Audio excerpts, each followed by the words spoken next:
Bienvenue sur Just in Tunes, le podcast qui va à la rencontre des artistes et des pros de l'industrie musicale. Ici, on parle de musique, de carrière, de galère, de créativité, de talent et de passion. Je suis Justine, fondatrice du podcast et chef de projet pour les entreprises culturelles et projets créatifs. Chaque semaine, je me mets au défi de pouvoir vous partager un max d'infos et d'inspiration pour propulser vos projets. Je vous laisse et je vous souhaite une bonne écoute. Hello, hello, Flash Love. Bonjour. Ça va ? Écoute, ça va, merci. Je suis contente d'être là avec toi. Mais oui, moi aussi, c'est moi qui te remercie d'être là avec moi aujourd'hui pour enregistrer cet épisode de Just in Tunes. Je suis vraiment ravie de te recevoir. Merci beaucoup. Alors, sans plus attendre, est-ce que tu peux te présenter, s'il te plaît ? Je trouve que c'est toujours un exercice hyper difficile. Je sais. Parce que je ne sais pas du coup ce qui est l'essentiel de ma personne, finalement, l'essence même. Mais du coup, peut-être dire que je suis une musicienne, que je produis ma musique, que je réalise les clips ou les co-réalise. J'arrive pas trop. Et que je suis en fait passionnée par plein de choses. Et il s'avère que le médium en ce moment, c'est la musique, mais ça pourrait être un tout autre médium. Ok, c'est déjà pas mal quand même comme présentation. Ouais, si ça aide les gens à y voir plus clair, écoute. On est sur un bon pitch. Ok, ça va alors. Est-ce que tu peux me parler un petit peu plus de ton parcours, de ce que tu as fait à peu près, on va dire, jusqu'à aujourd'hui ? Et je dois commencer quand ? Quand tu veux. Au moment où il y a eu tous tes déclics, je sais pas. Dis-moi, Okay. Parle-moi un petit peu de ce que tu as fait, si l'école t'a aidé. Je sais pas. Les choses, parle-moi de toi. C'est presque la mythologie de sa personne. On ne sait pas si ça. ce qu'on raconte, c'est la projection qu'on a de soi-même ou si c'est la réalité. On est parti sur un mémoire philosophique. Ouais, un peu. Mais écoute, peut-être que quelque chose qui m'est venu du coup à l'esprit quand tu m'as posé la question, c'est mon rapport aux mots. Yes. Assez petite, j'ai eu conscience que les mots pouvaient avoir un impact énorme et pouvaient changer la vie des gens, pour le meilleur comme pour le pire. Et du coup, je voulais être avocate, parce que je voulais, ou politicienne, parce que je voulais changer le monde. Et j'ai fini par comprendre, et je le comprends toujours aujourd'hui, qu'il faut commencer par se changer soi-même avant de changer les autres. Hein. C'est un bon début. Oui, c'est un bon début, mais qui est assez complexe quand même. Un grand travail de longue haleine. Et du coup, j'ai commencé à comprendre que la politique, c'était pas tellement un si bon moyen de changer le monde, parce que c'est en lien avec un système avec lequel je me sentais pas en adéquation. Okay. Et très vite, je me suis mise à chanter un peu pour moi, toute seule. Mes parents n'étaient pas spécialement très encourageants. D'ailleurs, je chantais pas très juste. Je fais pas partie de ces gens qui ont des histoires un peu de fulgurance. On a toujours su qu'ils étaient faits pour ça. Moi, j'étais un peu... C'est plus que j'avais envie déjà de voyager dans le monde entier, parce que j'étais très intéressée par les différentes cultures. D'ailleurs, j'ai étudié l'ethnologie. Oui. Et puis, j'avais envie de partager à travers mes chansons comme des paraboles, comme des bouts de prise de conscience sur mon chemin spirituel, et de le partager avec les autres. Et il s'avère que finalement, c'est de la musique quoi, qui est sortie. Ok, donc tu as commencé à chanter directement ou tu t'es accompagnée d'un instrument ? Quel a été, on va dire, tes premiers réflexes ? J'ai d'abord chanté a cappella. Ok. Faut savoir que d'où je viens en Suisse, faire des cours de musique, ça coûte très, très, très, très cher. D'accord. Donc, c'était plutôt quelque chose... Et puis, c'était plutôt en lien avec le conservatoire et tout. Et donc, à l'époque, mes parents, ils ne pouvaient pas m'offrir des cours de musique. Mm-hmm. Donc, j'ai d'abord vraiment commencé à chanter. Et puis, en parallèle, j'ai toujours écrit des histoires. Voilà, okay. Je garde toujours en moi ce rêve qui est en train de mûrir de devenir écrivaine aussi, même si le fait d'écrire des chansons, c'est aussi écrire. Mais oui. J'ai vraiment envie d'écrire, pas vraiment des romans, c'est pas ça qui m'intéresse, mais des essais, justement. Et donc, j'ai toujours écrit depuis toute petite, et il s'avère que des fois, je chantais ce que j'écrivais. Ok. Et du coup, je me suis retrouvée à l'école avec des notes catastrophiques en mathématiques. Et en fait, j'avais des petits problèmes à l'école de concentration. Mm-hmm.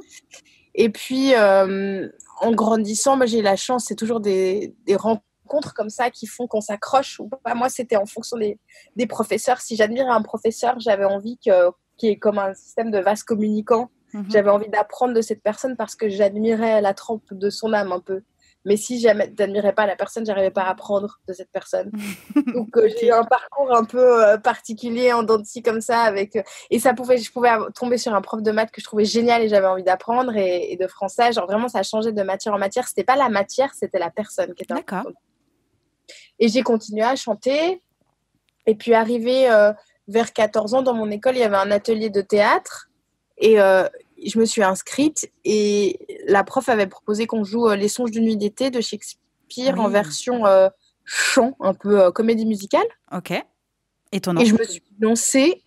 Et c'est la première fois que je chantais vraiment devant d'autres personnes que limite mes parents qui m'entendaient à travers la porte de la chambre. Et elle m'a encouragée. Il y avait un prof de chant qui m'a dit « Tu as quelque chose, il faut que tu continues. » Donc, j'ai eu, comme on appelle, un témoin secourable.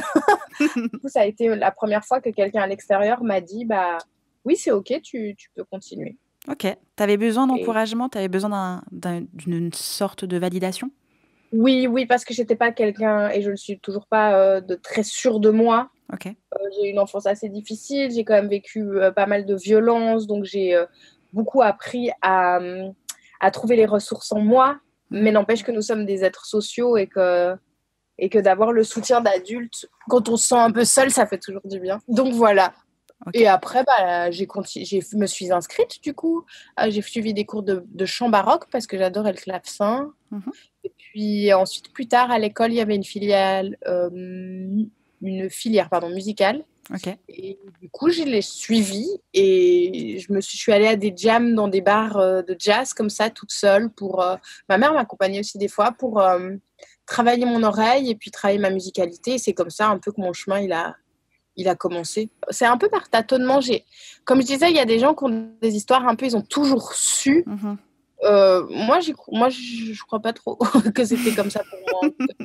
Non, c'était du test. C'était du test, ouais. C'était du tâtonnement, ouais. Ok. Expérimentation, en fait. Ok. J'ai quand même glané sur le web. Tu avais étudié les religions, c'est ça? Oui. Quelle était la place on va dire, de ces études-là au travers de ton développement artistique? Parce que si tu te développes en tant qu'artiste, on va dire que la logique voudrait que tu fasses du chant, de la danse, de la musique, oui. etc. Et tu as quand même continué, on va dire, un cursus universitaire pour apprendre des choses hors musique. Oui, parce qu'en fait, je suis curieuse et puis parce que ce qui me fait parfois peur chez l'être humain, et c'est d'ailleurs un peu ce qui se passe en France, que ce soit avec l'islamophobie ou le racisme dans tout genre, genre c'est cette idée de vouloir vivre entre soi et d'estimer qu'on détient la vérité et de ne pas accepter le spectre d'expérience des autres personnes. Et du coup, en étudiant la science et l'histoire des religions, sachant que moi, j'ai été élevée dans la foi, entre guillemets, musulmane, parce qu'en fait, ma mère, elle savait pas grand-chose, c'était par tradition orale. D'accord. Je me suis inscrite en christianisme aussi, parce qu'en fait, j'avais envie d'apprendre d'autres cultures. Et moi, c'est toujours très, très important pour moi de lire sur d'autres réalités, d'autres expériences, et de continuer à apprendre, d'être en construction. Je suis un peu un château moelleux, comme ça, en construction. C'est une chouette image. Du coup, pour moi, c'est très, très important il n'y a pas une vérité, mais des vérités qui se rencontrent. Et pour moi, ce que je dis aujourd'hui, maintenant, ça va peut-être changer dans 3 secondes, en fait.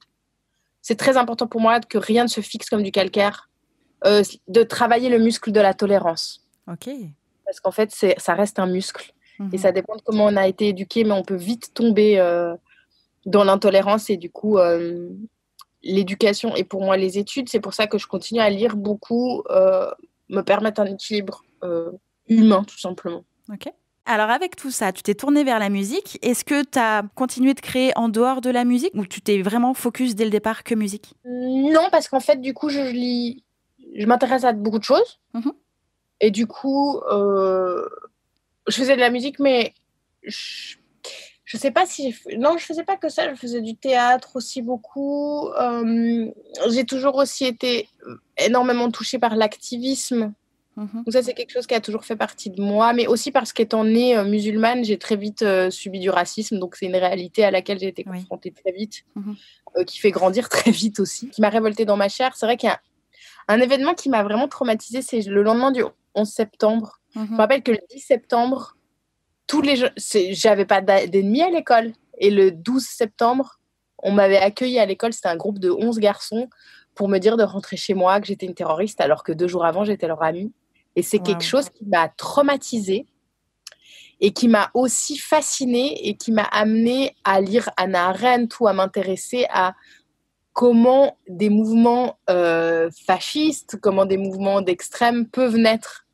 Et voilà, et du coup, c'est quelque chose qui j'avoue, qui me suit, qui me poursuit comme ça, qui je trouve à la fois horrible et fascinant. Ouais. Et je crois vraiment que pour moi, la finalité de ce que je fais, c'est vraiment, je suis à la recherche d'équilibre et j'essaie de comprendre la société. Et la musique, je trouve que c'est quelque chose d'extrêmement dangereux. Pas la musique, mais le monde de la musique. Et je sais pas si tu vois qui c'est, Eckhart Tolle, celui qui a écrit Le pouvoir du moment présent. Tout à fait. Et il a écrit aussi Nouvelle Terre. Dans Nouvelle Terre, à un moment, il parle de la célébrité, par exemple. Et il dit que c'est l'un des tests ultimes. C'est dans cette vie-là, on doit apprendre à se détacher complètement de l'ego et se rendre compte que tout ça, c'est vide, en fait. Parce qu'aucun être humain n'est au-dessus de l'autre. On est tous et toutes reliés les uns aux autres, en fait. Et c'est vrai que c'est un chemin où, si tu rencontres beaucoup de succès, tu peux être amené à croire que tu es mieux que les autres, en fait, et à être de plus en plus seul. Et je trouve que c'est un drôle de métier. Je trouve qu'être seul sur scène et qu'il y ait plein de gens... Moi, j'aimerais bien repenser aussi la scénographie. C'est quelque chose qui m'intéresse aussi beaucoup, beaucoup. Comment on consomme la musique, comment on la vit, les rapports de pouvoir aussi, parce qu'on institue un rapport de pouvoir quand je suis devant la scène et que tu me regardes et que vous êtes tous en train de me regarder et que je suis en hauteur, je suis surélevée par rapport à vous. Ouais, tout ça, ça me dérange. Je trouve ça absurde que ça n'ait pas été remis en question. En fait, je sais pas, il y a plein de trucs que je trouve absurdes qu'on continue à faire. Comme la règle du couplet-refrain. Bon, je comprends même pas pourquoi on continue à faire ce truc. Voilà, je sais pas, il y a des règles comme ça que je trouve absurdes et c'est pour ça que pour moi, la musique, c'est vraiment un moyen d'expérimentation. Mais je fais pas de la musique, genre, je sais très bien que ma musique, elle passe pas à la radio et tout ça. Moi, c'est vraiment pour repousser les limites, en fait, que je fais ce que je fais. Et je suis consciente que ça suit pas vraiment trop les codes, mais c'est pas très grave parce que ça me permet d'explorer moi. Et puis, si ça peut toucher des gens sur le chemin, c'est pas mal. Oui, ça peut être pas mal, effectivement. Ça fait combien de temps, du coup, que tu fais de la musique ? Je dirais que ça fait plus de 10 ans que c'est mon métier. D'accord. Et donc, tu sors de l'école, tu te lances dans la musique, tu commences à penser, on va dire, sérieusement à ce que tu as envie de faire avec toi, ta créativité, ta création, ce qui te passe dans la tête. Qu'est-ce que tu mets en place ? Par quoi tu commences ? Mais en fait, si je me suis retrouvée dans un groupe, c'est allé très vite. 3 jours après, j'étais en studio. 1 mois et demi après, ou peut-être 2 mois, on était numéro 1 des charts en Grèce, en Turquie. Genre, on avait dépassé Adèle, Rihanna. Genre, j'ai absolument rien compris. J'ai rien compris. Et après, je me suis retrouvée à faire 4 ans de tournée. Et après, j'ai tout quitté, quitte à ne pas avoir, entre guillemets, de succès. Et de nouveau, la question du succès, elle est assez complexe, que je trouve qu'on ne demande jamais aux gens qu'est-ce que le succès pour eux. En assumant que c'est une réalité comme ça. C'est comme un monolithe, comme ça, homogène, qui serait le même pour tout le monde. Et alors que c'est dit très différent. Et moi, un des symboles pour moi du succès, c'est la liberté. Et la bienveillance, et de pouvoir travailler avec des gens bienveillants et de faire les choses où elles partent vraiment de son intuition et de son cœur et pas d'une logique commerciale, ce qui est quand même souvent le cas dans les labels. Il y a toute cette logique derrière. Et du coup, moi, j'ai réussi à m'extraire de ça. Et pour ça, j'ai beaucoup de gratitude parce que c'est un drôle de chemin. J'ai pas... Des fois, bien sûr, que je me retrouve à douter, à me dire « Ah, mais en fait, j'ai pas vraiment de succès, donc ce que je fais, c'est nul. » Parce que j'ai pas beaucoup de visibilité, pas beaucoup d'argent, je passe pas à la radio. Mais en fait, il faut vraiment apprendre à délier la notion de visibilité, d'argent, de qualité. Parce que, je veux dire, René Lataupe, il a 100 millions de vues sur YouTube. Oh, la ref. Je suis sûre que c'est une référence qui change la vie. Je suis choquée. Jamais de la vie, j'aurais pensé qu'on parlerait de René Lataupe dans mon podcast. Et moi, il était temps. Mon Dieu. Non, mais je rigole pas, je te promets. Non, mais ça, oui. Je le donne comme cadeau à tous les gens qui font de la musique ou qui commencent, même qui sont plus loin dans leur parcours ou qui se disent j'ai pas de succès. Pensez à René Lataupe, il a plus de 100 millions de vues. Moi, il y a des artistes que j'admire profondément, comme Diamanda Galas, mais comme Björk, elle a moins de vues que René Lataupe, ou même des artistes qui sont beaucoup plus petits et qui ont des carrières qui durent depuis très longtemps. C'est des gens qui ont beaucoup moins de vues et ça veut rien dire sur la qualité de ce qu'ils font, en fait. Et ça, il faut se le marteler parce que je te promets que tu peux finir par douter à la longue. Je le note en très gros. Oui, comparer sa carrière à celle de René. Je te jure, si on m'avait dit ça avant, j'aurais gagné beaucoup de temps. Mais oui, donc là, tu vas nous faire gagner aussi beaucoup de temps. Franchement, c'est le conseil, c'est vraiment le conseil où jamais j'aurais pu avoir cette métaphore ou cette image ou cette comparaison. Et en même temps, tu as tellement raison. Je le note et je vais le répéter et je te citerai. Il y a des gens qui ont beaucoup de vues et ce qu'ils font, c'est très bien aussi, tu vois. C'est pas spécialement genre. Mais cette idée-là de qualité, de quantité, genre de quantité de vues et de ça, franchement, c'est pas du tout lié, quoi. Et puis aussi, c'est une industrie, genre, moi, quand j'étais novice, je m'imaginais pas du tout comment ça fonctionne. Genre, aujourd'hui, pour rentrer en playlist, c'est la guerre. Il faut avoir plein d'attachés de presse qui se connaissent entre eux. C'est du copinage. Oui, des fois, il y a des trucs super qualitatifs qui sont super connus. Genre, Rosalia, par exemple, c'est super bien ce qu'elle fait et je suis super contente qu'elle existe. Mais c'est pas genre par la présence du Saint-Esprit. Et ça, je trouve qu'il faut le redire aux gens. C'est beaucoup de gens derrière. C'est des sacrifices. Elle a quitté son pays avec toute sa famille. C'est beaucoup d'argent investi. C'est beaucoup de gens derrière. Voilà, ça, c'est juste important de se dire ça. Et un autre truc auquel moi, j'ai pensé, je me suis dit, mais purée, c'est tellement intéressant. C'est la question du trauma. Parce qu'en fait, je me rends compte que... Bon, souvent, il y a cette espèce de fantasme autour de la carrière de l'artiste. C'est du moment où tu le connais, c'est là où il a un peu commencé sa carrière, tu vois. Alors que ça fait peut-être 10 ans qu'il galère. Mais moi, la gratitude aujourd'hui que j'ai par rapport à mon chemin de vie, c'est que je suis quelqu'un qui est parti dans la vie avec des grosses difficultés. C'est une famille très compliquée, beaucoup de violence et tout. Et je traverse ma vie avec ce trauma et avec lesquels que j'essaye de penser, de guérir, de mettre de l'amour dessus. Et c'est aussi toute l'énergie que je mets pas dans mon projet, même si ça le nourrit.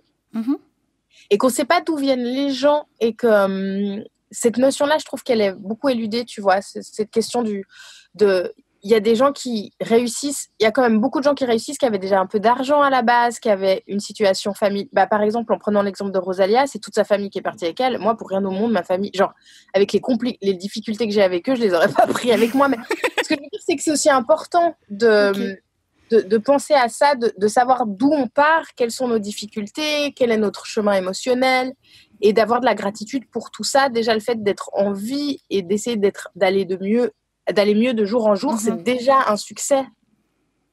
Tu vois, et ça, c'est vraiment hyper important. Parce qu'on ne connaît rien des gens connus, on ne sait pas d'où ils viennent, d'où ils partent, quel est leur réseau, quelle est leur famille. Et la santé mentale, elle prend aussi beaucoup de temps. Et ne pas du coup s'en vouloir si on prend beaucoup de temps à se guérir. Et c'est du temps qu'on ne met pas pour sa carrière, mais finalement, c'est tellement important. Et voilà, ça, c'est quelque chose que je trouve important de souligner quand même. Tu as tout à fait raison. Et ça me permet de te poser la question. Tu prends soin de toi. C'est quelque chose qui influence ta musique? Où est-ce que tu trouves toutes tes influences musicales et ta création? Parce que j'imagine qu'il n'y a pas que là-dedans aussi, mais ça en fait partie.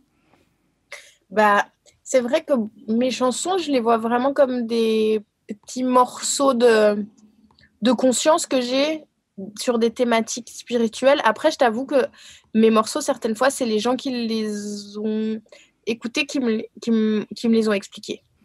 Ok. Notamment Musuna, c'est un morceau que j'ai écrit dans un moment où j'allais pas très bien. En fait, je l'ai pas très bien compris, ce morceau. Moi, je crois beaucoup qu'on est traversé. Et je trouve que par rapport aux questions d'ego, c'est intéressant cette notion d'être juste un vecteur. Genre, ça m'appartient pas, je suis traversée par ça et du coup, il n'y a pas d'ego à avoir, tu vois, parce qu'en fait, c'est pas à moi. Et cette théorie, je m'en rends compte de plus en plus quand c'est les gens qui m'expliquent mes morceaux. Et au Musuna, il y a 2 personnes qui ont fait un voyage avec de l'ayahuasca, un voyage chamanique, qui m'ont expliqué qui connaissaient ma musique et avoir vraiment entendu un passage très précis, le rap de ce morceau. Et ils m'ont dit que c'était vraiment ce qu'ils avaient vu et ce qu'ils avaient compris. Moi, je mais purée, mais j'ai pas du tout pensé à ça. Et en fait, mes morceaux, c'est vraiment des partages sur des thématiques de spiritualité qui me touchent. Et puis, ce qui m'inspire aussi, c'est la science et l'éthologie. C'est vrai que des fois, j'essaie de poser des petits mots, des petits noms de bactéries comme ça, ou des petits animaux. Parce que je trouve ça stylé. Okay. L'histoire, ça m'inspire beaucoup, mais pour les morceaux là que j'écris, ça m'a pas trop inspiré. Ouais, je crois vraiment que c'est l'éthologie et la spiritualité Don Miguel Ruiz m'a beaucoup inspiré. Rumi m'a beaucoup inspiré. Omar Khayyam m'a beaucoup inspiré. Il y a beaucoup de gens qui m'ont beaucoup inspiré. Franchement, je suis vraiment la somme de... C'est ça que je trouve intéressant avec cette question d'ego, c'est que ça ne m'appartient pas. Et puis, c'est aussi beaucoup lié à tous les gens qui m'ont touchée, en fait. Ça leur appartient autant que ça m'appartient. Et finalement, vu que ça ne m'appartient pas, ça n'appartient à personne. Au moins, c'est réglé. Ouais. Au moins, c'est dit, c'est bon. Ta musique, elle est engagée et comme tu l'as expliqué, elle est aussi spirituelle. Quel est le rôle de la musique dans ces cas-là ? Quel est le message que tu veux, toi, véhiculer ? Ça appartient à personne, ça appartient pas à toi, tu comprends pas forcément tous les messages. Qu'est-ce que tu véhicules à travers tout ça ? On dit que la musique adoucit les mœurs. C'est comme si c'était le bon écrin pour partager des messages qui seraient peut-être plus indigestes s'il fallait, par exemple, lire 10 livres pour arriver à l'essence d'une chanson. Tu vois, vraiment, pour moi, la chanson, c'est la sève, tu vois. Genre, vraiment, j'ai bien, comme un jus, comme ça, j'ai bien comprimé, comme ça, le citron avant d'arriver à la sève. Okay. Et une chanson, c'est comme un petit messager, mais qui voyage tout seul et plus rapidement et qui demande... En fait, moi, je me suis dit peut-être qu'en partageant en chanson le fruit de mes lectures ou de mes découvertes, c'est peut-être un pont plus rapide que s'il fallait lire 25 livres ou... Tu vois ce que je veux dire ? Genre, j'ai l'impression que c'est vraiment un outil magnifique et qui permet vraiment de partager un message avec force et puissance, quoi. Et avec simplicité. Parce que certaines fois, tu sais, tout ce qui est lié à la spiritualité peut paraître un peu élitiste. Certaines personnes peuvent être aussi découragées. Peut-être le mot spiritualité, ça fait un peu penser à des gourous. Je ne sais pas à quoi on va lier tout ça, mais j'ai l'impression qu'en arrivant en musique, ça permet vraiment de la douceur aussi. Et ça fait peut-être moins peur. Oui, puis oui, comme tu le dis, plus accessible à tout le monde, en fait, et à n'importe qui, sans appartenir à des castes, sans avoir fait maths sup et un master, je sais pas trop quoi. On comprend, on entend et on ressent ce qu'on a envie de ressentir un peu inconsciemment, je pense. Oui, c'est universel, quoi. Oui, c'est ça. C'est ça. Et puis les gens sont des fois comprennent les paroles, sont touchés par l'intention. Il y a plusieurs niveaux de lecture aussi. Et puis après, il y a le clip, si clip il y a, qui permet aussi d'offrir une autre grille de lecture. Donc, oui, je pense que c'est un joli messager, la musique. Je suis d'accord. Tu es féministe et tu définis comme queer. Quelle est l'importance de cette lutte ? Qu'est-ce qui t'a fait que tu t'es engagée ? La vie, tout simplement. Okay. Ouais. Déjà, très petite, je me rappelle, j'habitais à la campagne en Suisse et que j'avais 6-7 ans et que je rentrais avec mon sac à dos et que franchement, je ressemblais à une enfant. Hein, j'étais une enfant d'ailleurs. Et que je me faisais siffler par des hommes qui avaient l'âge d'être mon père en camion. Je comprenais pas ce qui s'est passé. En fait, j'ai été sexualisée comme beaucoup de petites filles d'ailleurs très très vite. Je comprenais pas ce qu'on pouvait voir de sexuel en moi alors que j'étais même pas formée. Et même si j'étais formée, genre, il y a quelque chose qui me dérangeait profondément. Je me disais, mais si c'était les mamans qui nous sifflaient, genre, il y avait tout un truc que je trouvais horrible et qui m'a traumatisée. Et je crois que c'est ce moment-là qui a marqué la volonté pour moi de m'engager, ne serait-ce que déjà dans mon quotidien. Aussi, mon père était très, très, très machiste, par exemple. D'accord. Ça, c'est aussi, j'ai eu une expérience à la maison. C'était ma mère qui faisait à manger, qui faisait le ménage. Lui, il mangeait debout. Genre, il respectait pas ma mère. Et donc, déjà, ça a été une expérience pour moi très, très forte. Oui, je crois que c'est la vie. Et puis aussi, la question du voile. Ma grand-mère, elle était voilée. Ma mère pas. Mais le fait qu'on puisse décider à la place de ma grand-mère ce qu'elle devait mettre sur la tête ou qu'on la regardait bizarrement ou qu'on recevait des remarques racistes, ça m'a choquée aussi profondément. Parce que oui, y a des femmes qui sont voilées de force, bien sûr, mais il y a aussi des femmes qui s'habillent hyper sexy de force. Franchement, il y a aussi des femmes qui le font avec plaisir. Dans toutes les sphères d'expérience, en fait, il y a toutes les expériences possibles. Et dans le cas de ma grand-mère, en plus, c'était vraiment un choix pour le coup. Elle l'a porté à partir de 60 ans, parce qu'elle avait envie de se sentir plus proche de son créateur et d'être moins dans un truc de vanité, selon sa vision de l'islam. Et c'est vrai que les remarques racistes fusaient et j'ai trouvé que c'était extrêmement violent. Et pour moi, le féminisme, il est intersectionnel parce que parce il est plein d'expériences de femmes, racisées ou pas, cisgenres, transgenres, hétéro, homo, genre voilà. Donc, bisexuel. Pour moi, c'est juste une façon d'embrasser les expériences de tout le monde. Et le féminisme, pour moi, il est aussi lié à la question de l'hypermasculinité aussi, qui m'intéresse beaucoup. J'ai beaucoup lu aussi là-dessus parce que ça me touche. Donc, je crois que le féminisme, c'est d'abord un intérêt pour les autres, en fait, et un besoin de justice. Oui, et on ressent ça, ton engagement, tes valeurs, évidemment dans ta musique, mais aussi par le texte, du coup, qui a été repris par le magazine Chic, comme un hymne à la sororité, donc ton titre Sisters. Est-ce que tu peux en parler un petit peu ? En fait, moi, j'ai été élevée comme beaucoup de femmes à penser que les autres femmes étaient mes rivales, notamment même ma mère, elle me disait fais attention à tes amis, leur présente pas ton petit copain, elles vont te le piquer, genre une narration un peu comme ça. Ou même à l'école, je voyais qu'il y avait des compétitions entre les filles, celle qui était la plus belle, nanana. Puis c'est marrant parce que la compétition, c'était toujours autour des hommes, la plus belle qui va séduire les autres hommes, genre si toute notre vie était autour d'eux. Genre comme si on gravitait autour d'eux. Non, mais c'est super intéressant parce que la compétition entre femmes, elle est quasiment que liée à ça. Au pouvoir et aux hommes. Ouais, à la séduction qui sera la plus séduisante et qui va attirer le plus d'hommes. Genre vraiment comme si on avait que ça à foutre.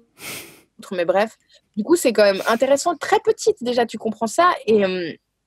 Et moi, j'ai grandi avec 2 sœurs. Et en plus, mon père nous mettait en compétition les unes contre les autres. Donc déjà, j'avais une compétition un peu bizarre. Mais ça a continué à me travailler. Et puis un jour, j'ai décidé de faire un cercle de femmes chamaniques. Et c'est une expérience qui a beaucoup changé ma vision du féminin. Parce que j'étais aussi très fâchée, moi, d'être femme, puisque j'avais l'impression que c'était envoyé qu'à des choses négatives, que ce soit de par mon éducation, mais aussi de par ma place dans la société, la peur que j'avais en rentrant le soir, le fait de me faire siffler, le fait de me faire sous-estimer lorsque je travaille, lorsque je parle. Et du coup, j'ai fait ce stage chamanique et ça a beaucoup changé ma vision des choses. J'étais consciente que j'avais un travail à fournir, mais là, je l'ai vraiment fourni avec plus de véhémence et j'ai commencé à écrire cette chanson en pensant à ce que représentait la sororité pour moi. Et j'étais aussi en train de lire un livre d'une féministe qui s'appelle Audre Lorde, une féministe noire, américaine, exceptionnelle vraiment, qui a écrit un livre qui s'appelle Sister Outsider. Et en fait, à un moment, il y a une discussion avec une amie à elle qui est blanche. Et en fait, elle explique que oui, le féminisme, c'est super, mais qu'il ne faut pas nier les différences des femmes entre elles, parce que ça devient dangereux, en fait. Et ça m'a tellement marqué que j'ai pris ce passage-là et j'en ai fait le rap de cette chanson. Et je me suis dit, c'est quoi la sororité ? La vraie sororité, c'est pas être là juste quand les gens vont mal, parce que ça, c'est aussi quelque chose ça, c'est une vraie question à se poser dans nos amitiés, c'est qu'il y a des gens, ils sont tout le temps là quand tu vas pas bien, puis dès que tu vas bien, ça se passe pas du tout, ils arrivent pas à se réjouir pour toi. Donc pour moi, c'était aussi une notion d'humanité, de rapport entre les gens, genre d'être là aussi quand on va bien. Et donc j'ai commencé à écrire ce morceau, et après j'ai eu l'idée d'un clip avec, donc la majorité des femmes qui sont dans le clip sont soit des amies, soit des femmes que j'ai rencontrées à des concerts et que je trouve que j'étais là, waouh, elles sont hyper encourageantes avec d'autres artistes comme Thérèse et Frida qui sont aussi musiciennes. Je les avais rencontrées comme ça, je les ai vues dans une salle, j'étais là, waouh, elles sont géniales. Pour moi, c'est personnification de la sororité. Ou d'autres femmes que j'avais rencontrées au cercle chamanique. Et j'ai proposé à ma grande sœur de co-réaliser le clip parce que je sentais que ça lui ferait du bien. Et puis, j'ai eu la volonté d'avoir une équipe 100% féminine. De la dernière technicienne, l'étalonnage, tout ça. Et donc, ouais, c'était plus une aventure c'était vraiment une aventure. Voilà, l'idée, c'était pas de maîtriser autant l'esthétique que j'ai l'habitude de faire, mais l'idée, c'était de faire quelque chose... de remuer un peu le statu quo. Et je t'avoue que c'était pas du tout c'est pas si facile que ça d'avoir une équipe 100% féminine. Et ce qui a été très intéressant, c'est que les techniciennes nous ont partagé que c'est la première fois qu'en fait, on n'est pas en train de remettre en question leur qualité de technicienne. Il n'y a pas un homme, genre si elle est perchiste, elle nous disait, il y a toujours un mec qui va me faire une blague relou, genre, ah, t'as besoin d'aide, tu sais pas porter le truc toute seule, genre. Elle disait que c'était épuisant et en fait, au bout de cette journée à travailler entre femmes, on s'est rendu compte qu'on était tout le temps épuisés de nos interactions avec les hommes, en tout cas déjà de façon professionnelle, et que cette expérience nous avait genre mais vraiment fait beaucoup de bien. Parce que personne n'a été remis en question. Pour moi, toutes les femmes qui étaient là étaient compétentes. J'ai pas besoin de leur dire quoi faire. Genre, c'est leur métier, en fait. Oui. Du coup, c'était une expérience intéressante, aussi sociologique, et de mettre en avant aussi des femmes qui sont autour de moi, qui sont musiciennes, et que j'admire de par leur résilience et leur talent, quoi. Moi, tu sais qu'il y a plus de femmes que d'hommes dans mon équipe. Ok. Par exemple, il y a Marine à la lumière, on a Sabine à la basse, il y a aussi Justine au son, c'est notre ingé son, et il y a un seul garçon, c'est Vincent. Des fois, il y a Perceval au son, mais il y a toujours plus de femmes que d'hommes, et elles sont exceptionnellement douées, et ça me fait beaucoup de bien. En fait, pour moi, c'est important. C'est important d'avoir un discours interne et externe qui soit cohérent. Oui. Et je dis pas, genre, il y a plein d'hommes magnifiques et géniaux. D'ailleurs, Vincent est génial et je l'adore. Et il a une grande sensibilité. D'ailleurs, tous les hommes qui travaillent avec moi, de loin de près, même Olivier, sont des hommes qui ont une grande féminité. Mais vraiment. Et qui sont pas du tout ni dans du mansplaining. C'est vraiment c'est vraiment des alliés, quoi. Et je travaille avec des hommes que je trouve magnifiques et géniaux. Mais pour moi, c'est aussi important de travailler quand même avec des femmes parce que on se plaint et moi la première qui n'a pas assez de représentation, mais c'est aussi à moi de faire les choix de travailler avec des femmes. Totalement. Et donc, c'est pour ça que je suis super contente parce que toute mon équipe, elle est géniale. Donc, Quel constat fais-tu de la place de la femme dans la musique alors ? Je pense qu'on ne peut pas isoler la question de la femme dans la musique de la femme dans la société, et puis même d'ailleurs des animaux dans la société. Non, mais c'est vrai.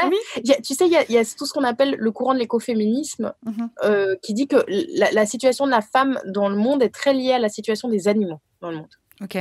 Comment on exploite les animaux, comment on les déshumanise et comment on fait de même avec les femmes. Et moi, je fais partie de ces gens qui croient que nous sommes... L'être humain est un animal comme un autre avec ses spécificités. Et il s'avère que... tant que, je ne sais plus qui c'est qui dit, je crois que c'est Martin Luther King qui disait que tant qu'une personne sera prisonnière, personne ne sera libre. Oui. Donc moi, j'y crois beaucoup, beaucoup. Je suis vraiment profondément touchée par ça. Je vois qu'il y a effectivement des avancées, des améliorations. Après, bon, on voit ce qui s'est passé avec musique. Tout coup, il y a quand même des petites choses. Mais écoute, moi, j'ai quand même de l'espoir de toute façon. Je sais pas, le problème, c'est que j'arrive pas... Comme je te dis, je pense pas qu'on puisse être une étoile aussi si on n'est pas une lampe à la maison. Donc déjà, j'essaie d'être cohérente, moi, avec les gens autour de moi, dans mon projet, avec ma famille, avec les... Tu vois, parce que des fois, tu peux entendre des discours sur la sororité, puis en fait, t'es un monstre avec tes amis. Tu vois ce que je veux dire ? Non, mais sans déconner, pour moi, c'est vrai. C'est hyper important. Ça me fait penser à Gandhi qui couchait, donc qui dormait, tu sais, avec des filles super jeunes, toutes nues, qui faisait dormir sa femme par terre dehors. Vraiment des histoires horrible, comme quoi c'était un personnage abject, et en fait, tu vois, on nous l'a toujours présenté comme un mec incroyable qui a changé de... Mais moi, j'ai envie de savoir comment tu te comportes avec tes proches. Genre, c'est super important pour moi, vraiment. Et du coup, je sais qu'il y a des avancées, j'ai de l'espoir. Et je pense que ça dépend aussi des pays, tu vois, ces questions-là aussi. Parce que, par exemple, sur les questions du harcèlement de rue, Montréal, sont beaucoup plus avancés que nous, par exemple, sur ces questions-là. Moi, D'accord. Je ne suis jamais fait agresser. On dit que le Québec est un matriarcat. Au niveau des éducations sur le sexisme et le racisme, ils sont beaucoup plus avancés que nous. Ils en parlent beaucoup plus facilement. N'importe quel journaliste de base qui te pose des questions, il connaît limite Judith Butler, quoi. C'est assez impressionnant. Ils sont beaucoup plus cultivés. Ça, c'est, je te promets, c'est hallucinant.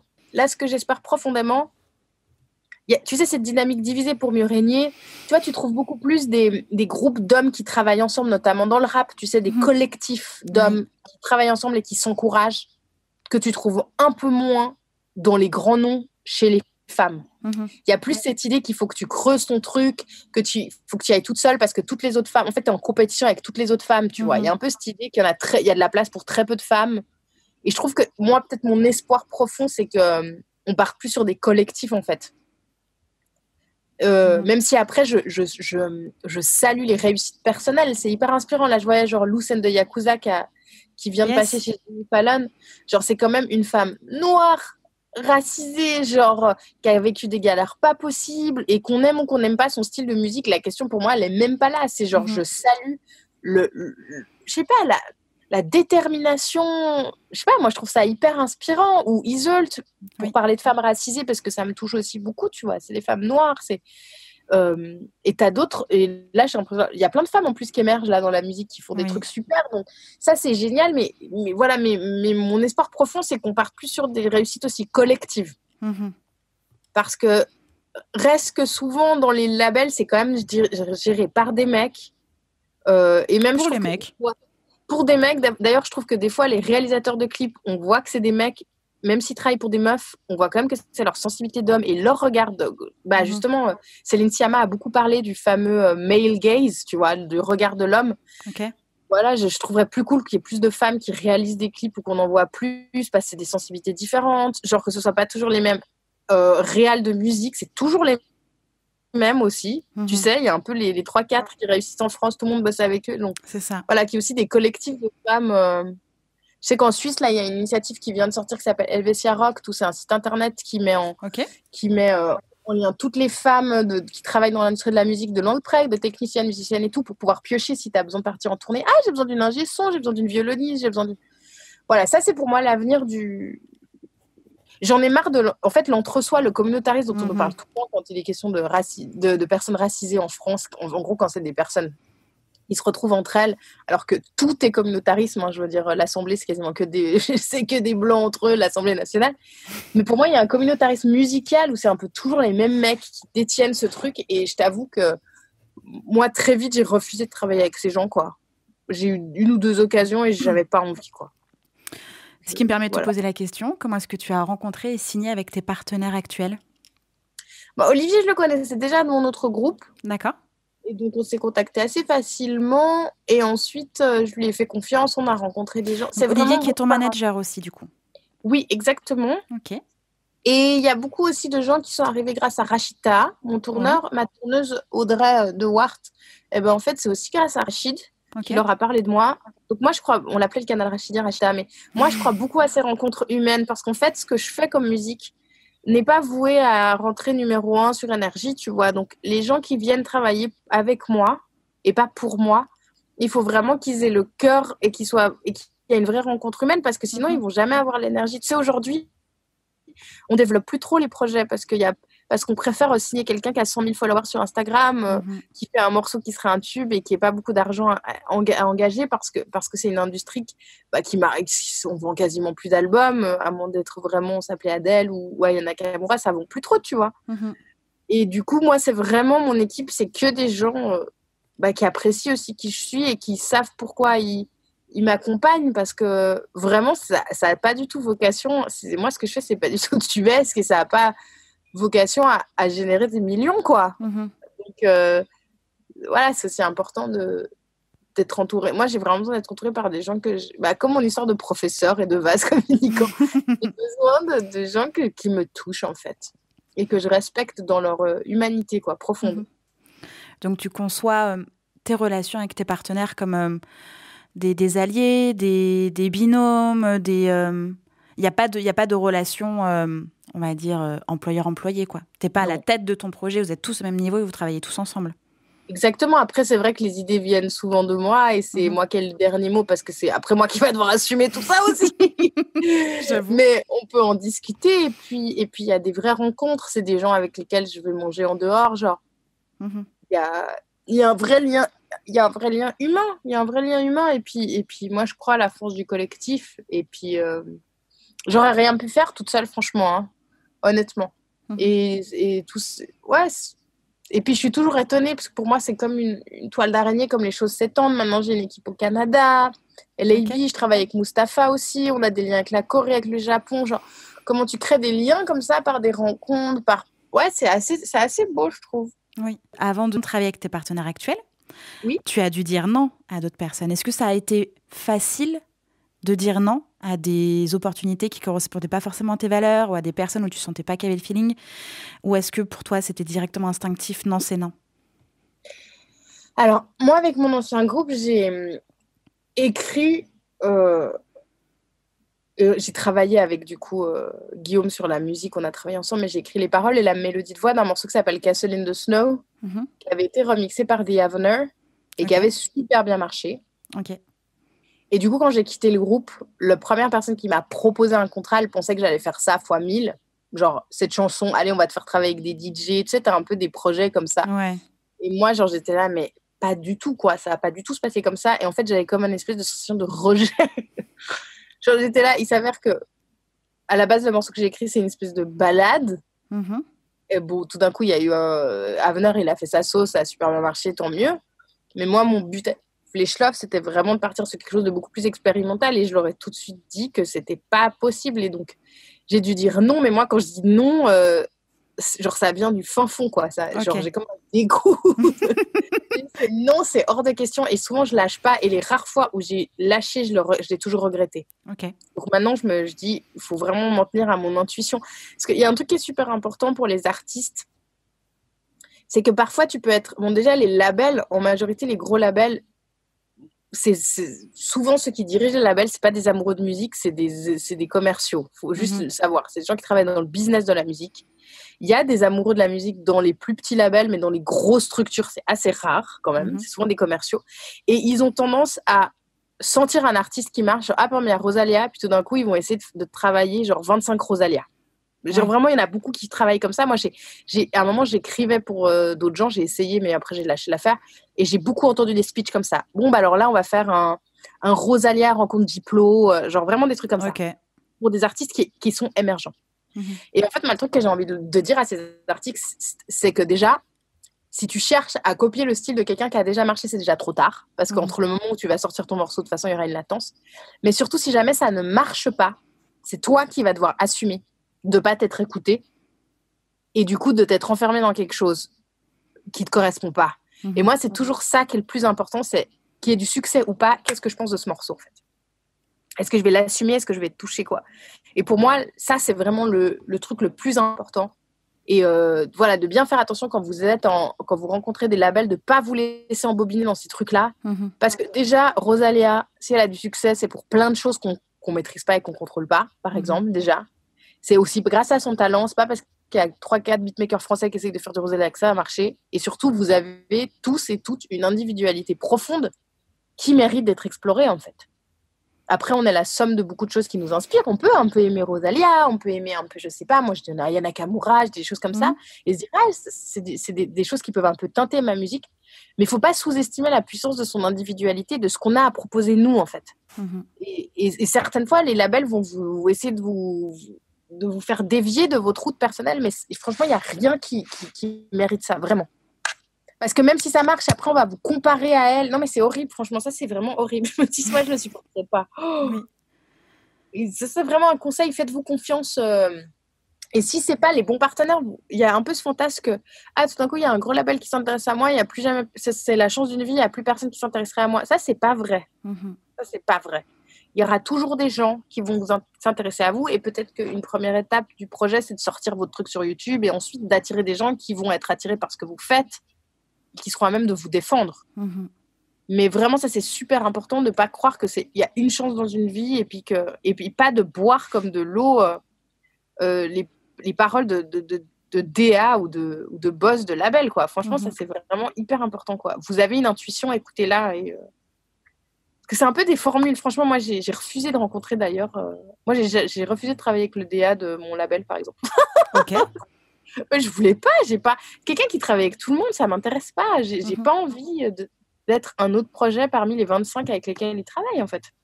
Ok, alors du coup, comment tu fais? Comment est-ce que ton projet est structuré? Comment est-ce que tu crées? Tu fais partie d'un label, mais qui est ce label? Comment tu l'as choisi? Raconte.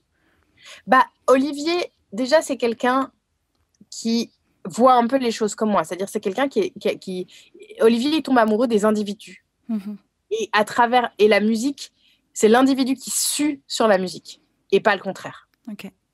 Et du coup, il a créé un label qui s'appelle Musique Sauvage. Donc déjà, rien que le nom, il est là. Il donne un peu le ton. Voilà. Et il a signé des artistes très spéciaux que moi, j'adore, comme par exemple Yor Chouv, qui est une artiste qui s'est d'abord essayée au cirque, à l'art de rue, qui fait ses spectacles, c'est des performances, c'est assez transcendantal. Il a travaillé avec Dick Garn aussi, qui est quand même une légende. Il a travaillé... donc, voilà, il travaille avec des artistes. Là, maintenant, il vient de signer Loni, genre, il travaillait avec des Ok. artistes en quels il croit. Ou Obi, là, il a signé un migrant nigérien, genre, parce qu'il était vachement touché par son histoire et par il a écouté sa musique. Genre. Olivier, c'est quelqu'un qui est amoureux des histoires des gens. Ok. Et il sait qu'il embarque pas qu'avec la musique, mais avec le monde de cette Mhm. personne-là. Et je pense que c'est quelqu'un qui est profondément amoureux des gens et des histoires des gens comme ça. C'est un peu le père Castor de la musique. Après Deuxième René référence Lataupe, cadeau. Et du coup, moi, ça il va être content d'entendre ça. Non, mais moi, ça m'a touchée parce que je sentais que, bien sûr, qu'il aimerait bien qu'on soit au Grammy Awards. Je dirais, il dirait pas non. Il dirait pas non qu'on remplisse des salles énormes, mais c'est pas comme ça. En fait, lui, son but, c'est d'amener notre message musical au grand public sans l'entacher, de la façon la plus pure. C'est vraiment un messager, c'est un pont comme ça. Ok. Et donc ça m'a touchée parce qu'il a une profonde démarche humaniste. Et aujourd'hui, dans la musique, quelqu'un qui fait ça avec le cœur comme ça, en prenant le temps, il y en a plus beaucoup. Sachant qu'on est des artistes qui lui rapportent, on lui rapporte pas beaucoup d'argent. Donc il le fait vraiment par amour. Ok. Donc ça m'a beaucoup touchée. Et du coup, très vite, donc Olivier, il a voulu me présenter à plein de gens parce que aussi il avait envie de créer du lien. Il y a des gens avec lesquels j'ai créé des liens, mais il y a aussi, par exemple, le DA de mon label. En fait, j'avais pas spécialement, ça m'intéressait pas trop ce qu'il avait à me dire parce que j'aimais pas les références des gens avec lesquels il avait travaillé. J'avais rien contre les artistes avec lesquels il avait travaillé, mais j'étais pas inspirée. C'est pas des artistes qui m'inspirent. Donc je voyais pas trop l'intérêt de ce qu'il pouvait me raconter sur ma musique, sachant que c'était trop lourd, c'était trop éloigné en fait ces références. Ok. Donc moi, c'est aussi un peu important, les références. Si tu me partages des références qui me touchent, si tu me parles d'Arvo Pärt, si tu me parles de Sevda Lisa ou si tu me parles de Mozart, il y a peut-être moyen que je t'écoute. Plus parce que ça me touche. Et après, je respecte Matt Pokora et tout ça. Genre, je respecte leur chemin de vie, le travail, la détermination. Mais après, c'est pas une musique qui me touche. Oui. Et c'est pas une proposition artistique qui me touche. Du coup, si tu as travaillé avec lui, j'aurais plus de peine à croire que tu puisses comprendre mon projet et être touché par mon projet. C'est plus ça. Ok. Et tant mieux qu'il y ait une diversité d'artistes, de gens. Mais voilà. Et du coup, moi, pour travailler mon individualité, j'ai besoin aussi d'être seule avec moi-même, de pas trop écouter de la musique et de travailler sur mes prods le plus longtemps seule. Et à la fin, il y a une seule personne avec laquelle je travaille qui s'appelle Damien Traversa, qui est quelqu'un qui ne travaille pas dans la musique actuelle, mais qui travaille plutôt dans la musique contemporaine et dans la danse contemporaine. Ok. Et c'est quelqu'un qui est assez exceptionnel, qui a une oreille absolue et qui a quasiment fait, à quelques exceptions, tous les arrangements de Naga Part 2. C'est-à-dire que moi, des fois, mes violons, ils sont un peu pétés. Je les travaille je travaille en ligne. Ça n'a pas un son très incroyable. Et lui, il va retravailler les violons, les arrangements de violon. Des fois, il va même me proposer d'autres violons. Et donc, il me renvoie toutes les pistes et ensuite, moi, je retravaille par-dessus et on fait un échange. Et c'est la seule personne en qui j'ai confiance pour l'instant parce qu'il a senti mon projet et qu'il a des références qui me touchent profondément. Ok. Et j'aime le fait qu'il ne travaille pas avec tout le monde. Je sais, ça peut paraître un peu con de dire ça, mais je sais pas, genre, si tu es le réalisateur du moment qui travaille avec tout le monde, j'ai pas envie de travailler avec toi parce que j'ai l'impression qu'il y a comme une identité cristallisée autour de toi et que tu vas pas pouvoir être perméable à mon identité. Parce que les gens t'appellent pour ton identité. Et moi, j'ai envie de développer mon identité. Tu vois ce que je veux dire ? Oui. Mais ça ne veut pas dire que je ne respecte pas ce que tu fais. Il y a des gens qui travaillent avec tout le monde que je trouve exceptionnels et magnifiques et que j'aime voir ce qu'ils font, mais j'ai pas envie que ça touche à moi. Ouais, voilà. Du coup, c'est un peu bizarre, mais c'est vraiment quelque chose de...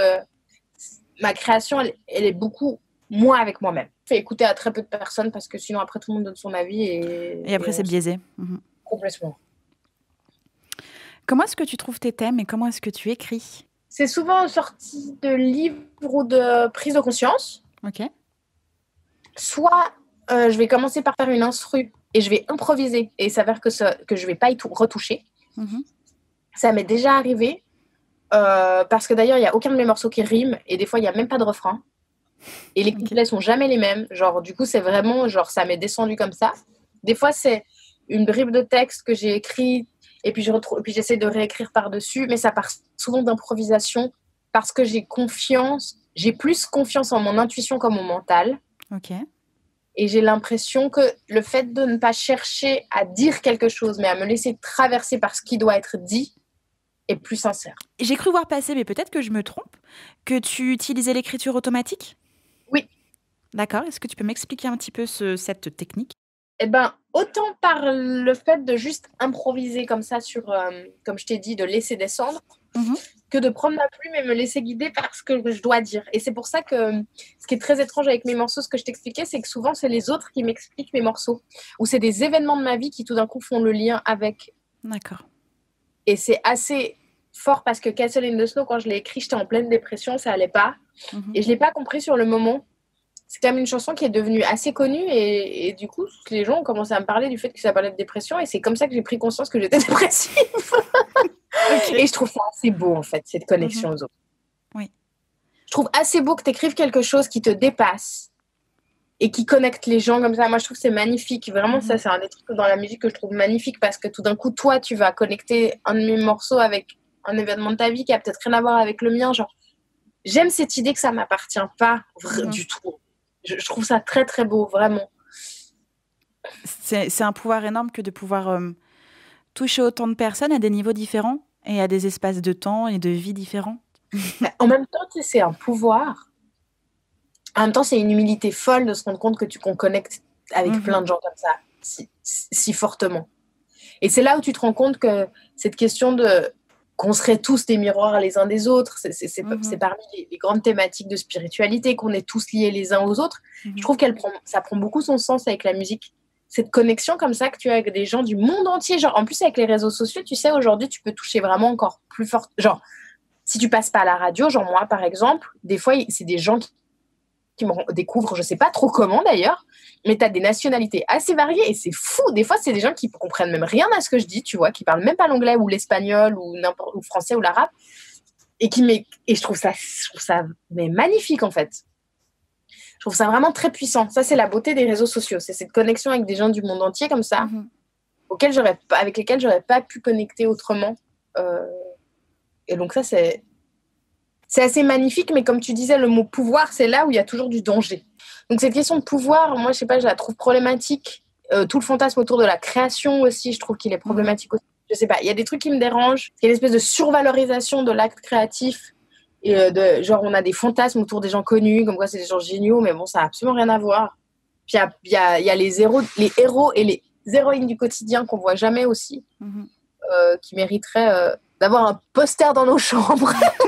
C'est vrai. Non, mais c'est vrai, je te promets, les gens, ils ont vraiment l'impression qu'ils sont spéciaux des fois, juste parce qu'ils font de la musique et tout, mais on n'est pas plus spéciaux que qui que ce soit d'autre. Hein. Ça s'avère que c'est ce médium qu'on utilise, mais... Non, mais c'est vrai, je te promets, ça me travaille. Ouais, puis c'est moi, je trouve que c'est un peu de responsabilité parce que c'est un... Après, je maîtrise pas ce que je raconte dans mes chansons, mais quand même, je me dis que ça touche plein de gens. Donc, tu as une forme de responsabilité aussi, quand même. Tu fais un métier public, quoi. Oui, c'est vrai. Et d'autant plus avec les réseaux sociaux maintenant, la responsabilité, elle est encore plus forte. Elle est peut-être trop forte, d'ailleurs, mais ouais, je pense qu'il y a aussi de la responsabilité derrière toute forme de pouvoir. Oui. J'aimerais qu'on retourne un tout petit peu sur la partie business de ton projet. Oui. Grande question. Est-ce que tu t'intéresses au business de ton projet ? Est-ce que tu vois chacun de tes contrats ? Est-ce que tu poses tes questions ? Est-ce que tu sais qui fait quoi, comment, à quel tarif ? Voilà. Est-ce que tu es hyper impliqué dans la partie business de ton projet ou est-ce que tu as appris à le faire ou c'est quelque chose dont tu as une allergie totale ? Non, alors je regarde tous mes contrats, je les vois avec mon avocat, je sais qui travaille pourquoi, je connais les budgets. Non, je suis pas à 100%, mais c'est quand même important de savoir. Même je discute en fait, je suis très intéressée aussi par les stratégies, mais pas spécialement dans le sens business, mais en fait, je sais pas, j'aime bien faire du lien avec les gens ou c'est là où mon côté plus expérimentation des fois peut être intéressant. Donc j'ai toujours je suis toujours liée aux stratégies de comment toucher le plus de gens ou qu'est-ce qu'on peut faire ou comment on peut changer. J'expliquais justement que je suis en train de réfléchir à comment changer le rapport à notre façon de consommer la musique au niveau scénographique et tout. Donc moi, mon rêve, si j'avais beaucoup d'argent, c'est de créer une salle complètement différente et repenser. Donc j'ai toujours des idées et il s'avère que du coup, ça lie aussi au business parce qu'en fait, vu que j'ai un peu en horreur notre façon de vivre, j'essaie toujours de trouver des parades et de voir comment on pourrait faire les choses autrement pour que ce soit plus connu. Par exemple, tu vois, genre, rapportait pas beaucoup d'argent, mais tous les bénéfices de mon morceau à Quarantina Atropos que j'avais sorti genre en janvier-février sont allés à une association d'aide aux migrants. Dans tous mes concerts, bon maintenant il n'y a plus de concerts, mais à la place de vendre du merch, parce que ça me donnait envie de vomir, les gens ils ont déjà payé un billet. En plus, je suis en train de leur vendre n'importe quoi à côté. Donc ça, j'ai jamais pu faire un stand merch. Donc en fait, j'ai donné mon stand merch à des assos. Parce que ça me dégoûtait. Après, là, j'ai envie de créer des objets Flèche Love, mais qui soient du coup made in France, faits avec des artisans pour mettre en valeur des artisans. Mais ça, c'est un autre travail. Je ferai un site en ligne. Mais voilà, je sais plus, j'ai ces questionnements-là de comment faire les choses un peu différemment. Ouais, parce qu'après, ça reste un business. On s'entend, il faut bien manger quand même. Oui. Mais c'est vrai que j'ai un peu en horreur. Je m'y intéresse et on essaie de trouver d'autres façons de faire, mais ça me dégoûte un peu, je t'avoue. C'est Pomme aussi, je ne sais pas si tu as vu passer dernièrement, où elle expliquait qu'elle avait mis en place son stand de merch avec des vêtements de seconde main et que c'était des blouses de travail. Donc en fait, tu achètes ou des chemises bleues, je sais plus. Mais du coup, c'était oui, de seconde main et qui était ensuite pimpé à l'image de Pomme, avec, je crois, un petit pimps ou un badge, ou je sais plus, ou une broderie, je sais plus. Et qu'il a fallu qu'elle tape un peu du poing pour mettre ça en place, qu'effectivement, ça coûte plus cher et que c'est un peu plus compliqué que d'aller commander des centaines de t-shirts faits en Chine dans les camps ouïghours. Mais que voilà, elle, ça lui importait de mettre ça en place, comme par exemple aussi ne plus vendre d'albums avec l'enveloppe plastique, que ce soit fait en papier recyclé. Donc oui, il y a une grosse force au changement. C'est génial. Puis en plus, elle est dans un gros label. Donc j'imagine que quand tu dis qu'elle a dû taper du poing, c'est qu'effectivement, c'est plus compliqué, je pense, de faire entendre raison à une grosse structure que, par exemple, moi, il y a très peu de gens. Donc très vite, je suis au téléphone avec Olivier, on en discute. C'est un rapport direct, transversal, quoi. C'est une hiérarchie transversale. Donc c'est super qu'elle ait fait ça. C'est génial. C'est une super idée. Donc tout est possible, envisageable, mais comme tu le dis, il faut d'abord se changer soi avant de changer les autres, et ça part de micro-actions à notre niveau pour être aligné avec nos valeurs et pouvoir inspirer et donner un petit peu pas la route ni le chemin, mais en tout cas éclairer un petit peu ce qu'il est possible de faire, tu vois. Puis c'est important ce que tu dis, c'est des micro-actions. On a toujours tendance, tu sais, à voir limite le haut de la Tour Eiffel, là, si je suis pas genre, il y a beaucoup d'artistes, alors je suis pas aux victoires de la musique, je passe pas sur énergie, mais en fait, ne serait-ce que aussi par rapport à sa carrière, les micro-succès, il faut aussi les valoriser. Et micro-succès, ça peut être aussi bête que aujourd'hui, je me suis levée, j'ai écrit 3 phrases pour une nouvelle chanson, en fait. Et ça, c'est super important, surtout avec les réseaux sociaux, où on a une vision complètement biaisée du succès et de la vie des gens, parce qu'avant, on n'avait pas accès à la vie des gens qu'on admire, tu vois. Et vraiment, ça, c'est un truc pour la santé mentale des musiciens, musiciennes et artistes, vraiment valoriser les micro-mouvements. Ouais, c'est ça, la vie, c'est aussi tous ces micro-battements d'elle, tu vois. Et c'est vachement important pour ne pas se dévaloriser, de mettre en avant ça aussi. C'est ça. Pas plus tard que ce matin, je discutais avec une entrepreneure que j'accompagne, et elle était constamment en train de se comparer à d'autres personnes qui font le métier dont ou elle est en train de se former, par exemple. Et je dis, mais c'est pas possible, tu peux pas tu peux pas comparer ton chapitre 2 de ta reconversion, de ce que tu es en train de faire, de tout ce que tu es en train de mettre en place, avec quelqu'un qui est déjà au chapitre 47 de sa vie et qui a déjà passé, je sais pas, 5, 6, 7 ans. On peut pas comparer ce qui est pas comparable. Par contre, on peut s'en inspirer. Trouver de l'inspiration, trouver de la motivation, trouver du sens, du moteur, tu vois, pour comment est-ce que je vais pouvoir, moi, faire ce qui me plaît en utilisant ce qui me plaît chez l'autre pour que ça soit à mon image. Tu vois ce que je veux dire ? Complètement. Je vois complètement ce que tu veux dire. Et puis, c'est pour ça que je t'avais parlé au tout début de la question du trauma et du chemin de vie. Parce que le chapitre 42 de la personne, déjà, on ne sait rien de la personne. On ne sait pas ce qu'elle a traversé. Mais on ne transporte pas toutes les mêmes blessures et la même histoire. Et déjà, rien que le fait de pouvoir avancer avec une histoire difficile, c'est déjà une réussite. Et oui, peut-être que ça prendra un peu de temps, plusieurs métiers différents pour arriver là où on veut. Mais en fait, la vie, elle te donne exactement ce dont tu as besoin pour grandir et donc voilà, avoir de la gratitude déjà, ne serait-ce que, imaginons, je sais pas, tu as une famille équilibrée, ou toi-même, tu as construit ta propre famille avec tes amis et tu te sens... Ça, c'est aussi une forme de succès. Et c'est pour ça que je te dis, la question de la santé mentale chez les artistes, on en parle très peu, mais il y a beaucoup d'artistes qui parlent de la solitude qu'ils vivent en étant très connus, de la pression. Tu parlais de Pomme, mais il me semble qu'elle son album s'appelle Anxiété, non? Du coup, Les Failles. Et il y a un titre qui s'appelle Anxiété, tout à fait. Je crois même que c'était son single, le premier qui est sorti de son album. Mais oui. Ah oui. Oui, et du coup, je sais pas, Lou Sendo Yakuza, elle avait fait une story en racontant qu'elle était anorexique. Genre, je sais pas, c'est pas anodin, quoi. C'est pas anodin. Et donc, du coup, aussi valoriser si vous êtes quelqu'un de peut-être plus introverti ou vous prenez le temps de prendre soin de votre santé. On est dans une société qui valorise pas ça. Moi, je trouve que rien que le fait de prendre soin de soi mériterait salaire parce qu'on non seulement on est un meilleur individu pour soi, mais pour les autres aussi.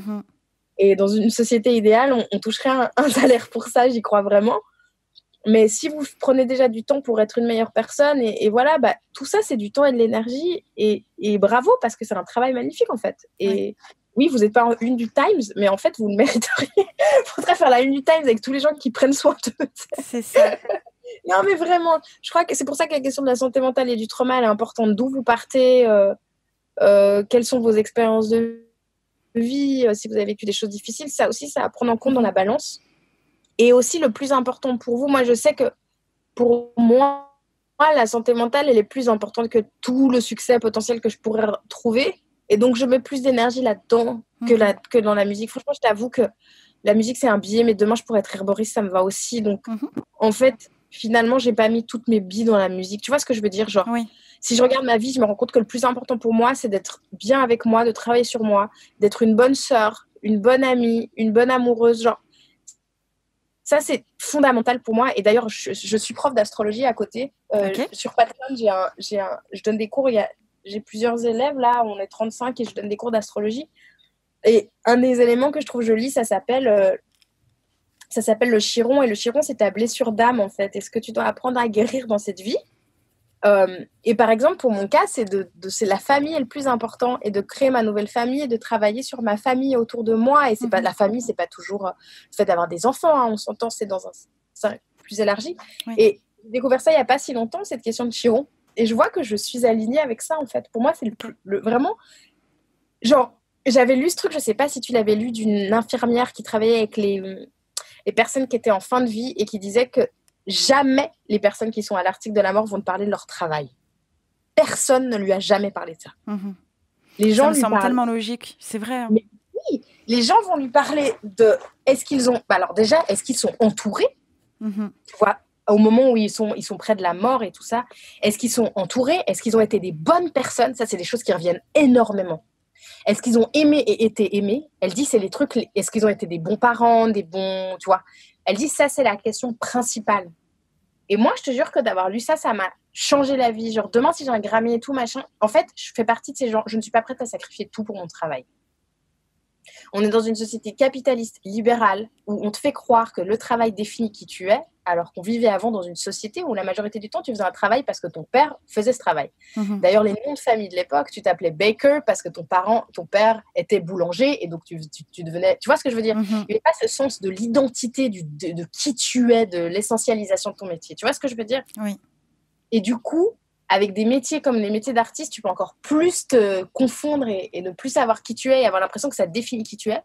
Mais moi, je t'avoue que plus le temps passe et plus j'aspire à moins, à mieux, et où je ne suis pas prête à passer ma vie pour être artiste, et où je te jure, si j'ai une maison avec un potager, que je suis herboriste et tout, franchement, je te jure, je serais trop contente. Hey, j'ai une maison avec un potager, moi. Mais oui, alors où je te parle, moi je suis en pleine campagne, j'ai quitté Lyon pour avoir une maison et mon potager. Et un studio de musique au milieu des prés, entouré par des vaches, tu vois. C'est trop cool. Ça, c'est ma vie. Bah, tu sais quoi? Je sais pas, je pense que tu dois avoir ressenti cet appel de la nature, mais on n'est pas fait pour vivre comme on vit déconnecté de la nature. On fait partie du tout. Et tu vois, tu touches un arbre, tu es près d'un ruisseau, tu te sens comme rechargé immédiatement. Tu vois ce que je veux dire? Mais bien sûr.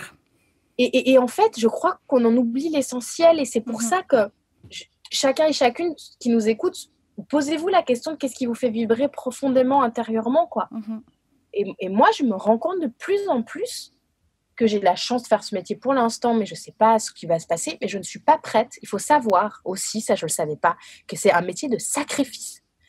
La tournée, ce n'est pas du tout ce qu'on raconte. tu fais 8 heures le vendredi dans un camion, si tu as la chance, dans une voiture, tu bouffes des sandwichs Donut Triangle. Le lendemain, tu fais 8 heures, tu as dormi 5 heures, tu es dans une salle. La majorité du temps, les gens ne te connaissent pas.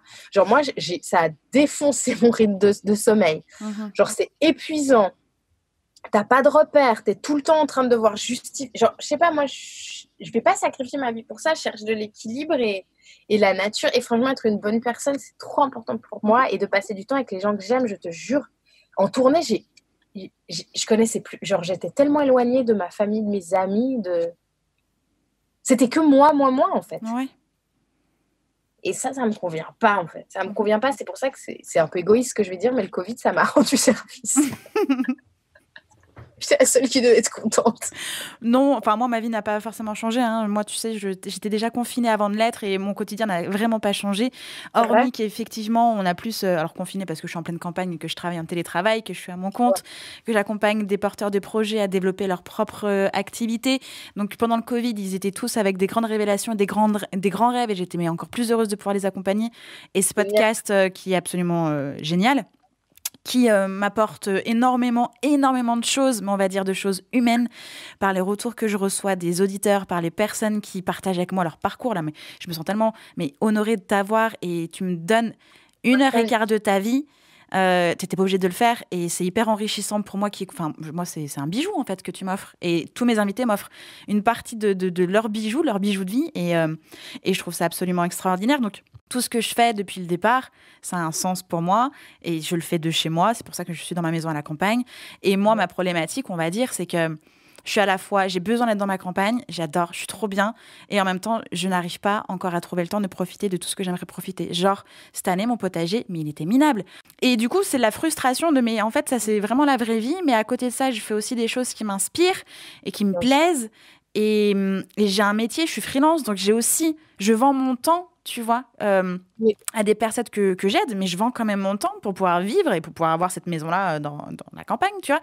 Et du coup, il y a toute cette ambivalence-là et évidemment que je ne retournerai pas du tout à Lyon, tu vois, même si c'était plus facile, je sais pas, pour voir les amis, la famille. Ça a tout changé et je suis pas encore...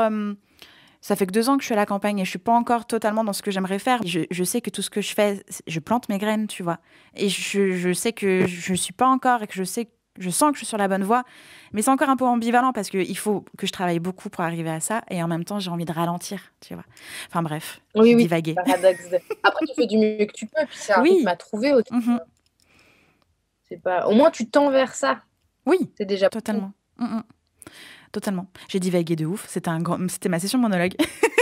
Il n'y a pas de problème. C'est intéressant aussi, du coup, d'entendre un peu ta vie et ce que tu vis et ce que tu traverses. Parce que tu m'interviews, mais je pourrais aussi t'interviewer. Mais oui, on peut. Juste une demi-seconde pour revenir au bien-être santé mentale et bien-être dans sa vie. J'ai enregistré un épisode avec Laura, donc en saison 1. Et on a fait un épisode parce que son entreprise s'appelle Bien dans ta boîte. Et donc, nous, on l'a... remasterisé, on va dire, pour l'épisode sur comment est-ce qu'on peut être bien dans son projet, dans ses baskets, comment est-ce qu'on peut se sentir bien. On parle aussi de la solitude du créateur. On parle aussi du créateur en tant que... Alors, pas le mythe artiste entrepreneur 2.0, mais plutôt créateur entrepreneur dans l'action, tu vois, dans le fait de j'ai une idée, je vais actionner cette idée-là, je vais la concrétiser. Donc, on était plus dans cette mouvance, parce qu'elle, c'est vrai qu'elle, c'est très entrepreneuriat, et moi, c'est les deux, et donc du coup, il fallait qu'on en parle. Voilà, donc on a un épisode sur comment se sentir bien. C'est trop bien, ça a l'air génial, c'est trop cool, c'est chouette que tu donnes des petites clés comme ça. C'est tout le but du podcast, hein, c'est donner des clés de vie, de l'inspiration, des conseils, t'en as donné plein, d'ailleurs j'ai encore quelques petites questions, et non, c'est ça, et chaque invité raconte son expérience et donne des bonnes pratiques, des bons conseils qui sont immédiatement actionnables par les auditeurs qui sont à un endroit précis de leur projet dans leur vie, tu vois. Et tout n'est pas bon pour tout le monde, tu vois. C'est pas des recettes, il n'y a pas de process, il n'y a pas de clé magique. Il y a juste des actions que des personnes ont faites et qui ont marché pour eux ou pas. Et donc, qu'on peut réutiliser pour soi-même, en fait. Oui. Voilà. Ouais, mais c'est fondamental, c'est un partage de savoir comme ça, c'est une communauté comme ça que tu crées. C'est ça. Trop bien. C'est ça. Moi, j'aimerais que tu me donnes le meilleur conseil que tu aurais aimé entendre pour toi en tant qu'artiste. Alors, premier conseil, c'est de l'avocat. Toujours avoir un avocat. Ok. Moi, je me suis fait avoir là-dessus. De croire que tu travailles avec des gens et que du coup, tout est positif et que tu n'as pas besoin d'aller voir un avocat. En fait, quelles que soient les personnes avec lesquelles tu travailles, il faut un avocat parce qu'une fois, si tu n'as pas balisé ça, ça peut te coûter très, très, très cher et tu peux te faire avoir. Donc ça, c'est vraiment un des premiers conseils. Et d'ailleurs, je l'avais donné à une pote, elle ne m'a pas écouté, elle s'est retrouvée après dans une merde noire. Ok. Vraiment le conseil de, même si vous devez vous endetter un peu, faites-le parce que ça peut changer, ça peut tout changer en fait. Donc, premier conseil, l'avocat. Il n'y a pas d'amis. Parce qu'en fait, on imagine, c'est comme un mariage, on imagine le meilleur, mais en fait, il faut toujours imaginer le pire. Donc voilà, si ça se trouve, vous n'aurez aucun problème et tout va bien se passer, je vous le souhaite. Mais surtout, si vous êtes en train de signer avec des gros labels, eux, leur but, c'est quand même de s'en sortir le mieux possible. Donc vraiment, obligatoire d'avoir un avocat malgré tout ce qu'ils vont pouvoir vous raconter. Donc ça, c'est le premier conseil. Fondamental, avoir un avocat dès qu'il est question de contrat. Ok. Et d'ailleurs, ça vous dira beaucoup sur votre partenaire. Si vous avez un partenaire qui rechigne un peu à l'idée que vous allez voir un avocat, ça vous dit un peu que c'est problématique déjà. Ouais, c'est que ça sent pas bon. C'est que ça sent pas bon. Normalement, un bon partenaire, je sais qu'en Angleterre, dans les maisons de disques, c'est le label qui paye l'avocat. Parce qu'ils estiment que vaut mieux avoir un contrat bien ficelé dès le début et que tout le monde s'y retrouve. Parce qu'après, ça peut partir en cacahuète. Parce que la France n'a pas encore compris. Mais ça viendra. C'est pour ça que, tu vois, j'ai l'impression de faire la promo des anciens épisodes, mais là, au début de la saison 2, il y a eu un épisode avec le Barreau des Arts, qui est une association mise à disposition pour avoir des conseils juridiques aux artistes dits précaires, en tout cas émergents, pour avoir, voilà, tu as une question juridique et tu n'as pas forcément les moyens de te payer un avocat maintenant, tu as accès à des avocats de façon gratuite pour répondre à tes questions et tes problématiques. Trop bien. Écoute, il y a déjà ça qui est mis en place. Ouais, c'est génial. Trop bon à savoir. Non, mais c'est vrai, c'était l'info du jour. Mais oui, bien sûr, bien sûr. Et pas du tout. Hein. Non. Mais je sais, j'ai vu tellement de fois des projets où les artistes font confiance, soit à leur manager, soit au producteur. Il y a un avocat, mais de la partie d'en face, pas l'avocat de l'artiste, tu vois. Et du coup, ils pensent que c'est bon, c'est ok, tout le monde est ensemble, tout le monde il est beau, il est gentil. Et en fait, pas du tout. Quand ça pue, ça pue. Ça pue, et puis tu sais, même ne serait-ce que comment les négociations vont se passer, ça dit beaucoup. Moi, je me rappelle que mon avocat, il m'avait dit d'Olivier, et c'est un avocat qui est super connu en France dans la musique, j'avais pris un très très bon avocat. Il m'avait dit, moi, j'ai jamais eu une négociation, donc il parlait d'Olivier avec Olivier, qui se soit aussi bien passée. Ok. Il m'a dit, il a accepté toutes nos modifications, et du coup, ça sent très bon. Il m'a dit, ça, c'est... Super. C'est assez magnifique. Et donc, la négociation dit aussi du partenaire, beaucoup. Donc, ça c'est plein de petites informations en plus qu'on peut mettre dans notre boîte à outils, comme ça, pour la suite. Donc, voilà, ça, c'est le... Franchement, ça peut paraître bizarre, mais c'est le premier conseil que je donnerais à quelqu'un. Surtout que tu peux te laisser aveugler par « Oh, il y a un label qui s'intéresse à moi, pour un contrat, j'ose pas. Si je viens avec mon avocat, ils vont se dire « Mais pour qui il se prend ?» Non, il n'y a pas d'amitié. Voilà. Et puis, il faut réhabiliter aussi la notion d'équilibre. C'est pas parce que c'est un gros label en face que nous, on est un petit artiste entre guillemets, mais qu'on est en train de se développer. On n'est pas petit. Ils ont autant besoin de nous que, tu vois. Donc, il faut rétablir la notion d'équilibre. Il faut venir en face avec les mêmes armes pour parler la même langue et parler du même projet avec les mêmes bases, en fait. Exactement, parce que si tout d'un coup, si vous avez un contrat pourri, si ça marche pas, vous pouvez retrouver dans le tiroir pendant 3 ans, genre. Parce moi, il y a un truc que j'avais découvert, mais genre, beaucoup de labels, tu sors un premier single, et si le single, il marche pas à la hauteur de ce qu'ils estiment marcher, donc on s'entend, c'est genre des millions de vues, tu abandonnes le projet, en fait. Et donc, tu as signé un contrat qui te tient pendant 3-4 ans, et en fait, ils ont le droit, légalement, si tu n'as pas bien dealé le truc, de mettre le contrat dans un tiroir. Et donc, tu es bloqué pendant 3 ans, tu peux rien sortir. Et eux, ils estiment que ton projet était un échec, donc ils vont pas remettre de l'argent. Donc ça, c'est quelque chose qu'il faut vraiment connaître, quoi. Ouais. Il faut pouvoir pallier à ces éventualités-là, les connaître et donc intégrer ça dans le contrat potentiellement, quoi. Oui, c'est ça. Ou même pire, être mis dans le tiroir et faire sortir des artistes similaires et juste être signé parce que considéré comme concurrent à la montée de l'autre artiste. C'est vrai, tu as raison. C'est ce qu'on disait tout à l'heure. Moi, j'avais été en session studio avec un mec qui était en train de travailler sur une artiste où justement le topo, c'était Rosalia rencontre Diplo. Et en fait, ils en signent beaucoup, des comme ça. Ils en signent des dizaines de Rosalie à rencontre Diplo, de filles qui, pour eux, correspondent à ça. Et effectivement, il y a ce truc de concurrence, où même on se dit, on en sort 10 singles d'un coup, puis c'est celui qui marche le mieux qu'on garde, tous les autres, les 9 autres, on met à la poubelle. C'est une angoisse. Donc ça, c'est horrible. Et puis même si ça marche hyper bien, tu te retrouves à avoir... Genre, je me rappelle, j'avais vu un petit documentaire sur les Destiny Child, où en fait, il n'y a que Beyoncé qui avait un bon contrat, les autres, elles se faisaient complètement avoir, parce que c'était le père de Beyoncé qui était manager. Et en fait, elle racontait genre succès immense, et elles avaient quasiment rien dans leur compte en banque. Ok. Les Pussycat Dolls aussi, elles racontaient ça, genre vraiment genre méga succès. Et à part Nicole, elles avaient, mais genre, limite c'était le SMIC, quoi. Et donc, t'es là, je fais genre 50 millions de vues sur YouTube, mais j'ai pas un franc. Et ça arrive souvent. Donc ça, il faut aussi connaître que c'est aussi possible, en fait, comme dans les bons, comme dans les mauvais côtés, que tu puisses te retrouver...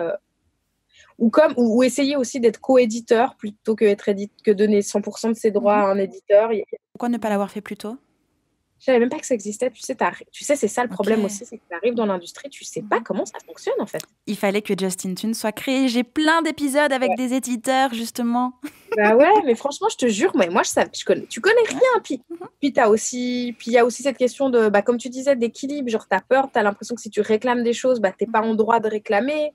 Tu dois déjà t'occuper de l'artistique. Alors maintenant, tu dois t'occuper aussi de tes réseaux sociaux. En plus, tu dois t'occuper du business. Genre, ça fait beaucoup de choses à gérer. Qui connaît pas vraiment, tu vois. Ouais, puis on n'ose peut-être pas poser les questions aussi. Donc oui. Aussi. Puis on n'a pas toujours les bonnes réponses en face aussi, parce que tout dépend à qui tu les poses. Exactement. Du coup, ouais. Ok. Quel est le conseil que tu peux donner aux pros qui nous écoutent et qui accompagnent des artistes? Prendre des risques. Je sais qu'en France, c'est un peu compliqué. Ok. Mais parce qu'il y a beaucoup d'artistes que j'admire, et je pense que s'ils avaient été basés en France, ils n'auraient jamais vu le jour.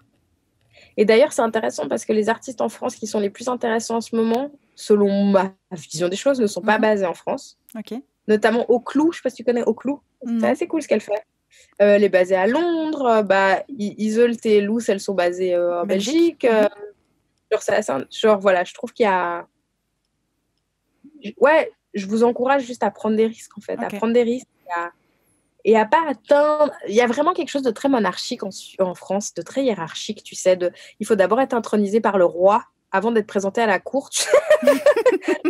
Et la musique aussi, où il y a un peu ce truc où avant d'être invité chez Quotidien, il faut que tu aies fait un nombre de millions de vues sur ton YouTube. Alors que par exemple, tu vois, moi, c'est marrant, mais genre à Montréal, genre, je me suis retrouvée dans la plus grosse émission de télé basée sur le fait que la journaliste qui gère cette émission, elle a aimé mon album.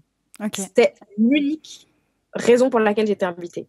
Parce que si tu regardes mon nombre de vues sur YouTube, j'ai pas beaucoup de vues. Mais elle s'en foutait, ça l'a touchée. Et donc, elle m'a donné une chance.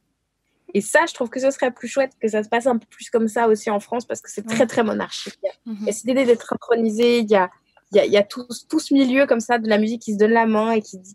Ouais, je trouve que c'est pas assez organique comment les choses se passent, en fait. C'est juste que voilà, il y a plein de gens magnifiques et hyper talentueux en France et ce serait cool un peu de les voir eux aussi.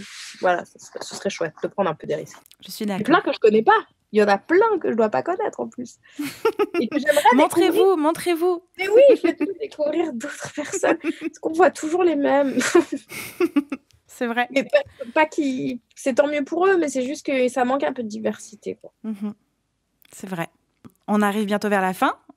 On a déjà 1h30 d'enregistrement. Moi, je peux continuer, hein, mais tu as une vie aussi. Il y a des pommes. J'ai des pommes à ramasser. L'angoisse. Après René Lataupe, on parle de mes pommes. Tout va bien. Tout va bien. Épisode lunaire. Est-ce qu'il y a une question que je ne t'ai pas posée que tu aimerais que je te pose? Je crois que non. Je crois que tu m'as posé pas mal de questions. Ouais. Je sais pas, là comme ça en réfléchissant, je trouve pas. Attends, on a quand même brassé un... on a fait large. Hein. On a ratissé large. C'est ça. Non, écoute, je crois pas.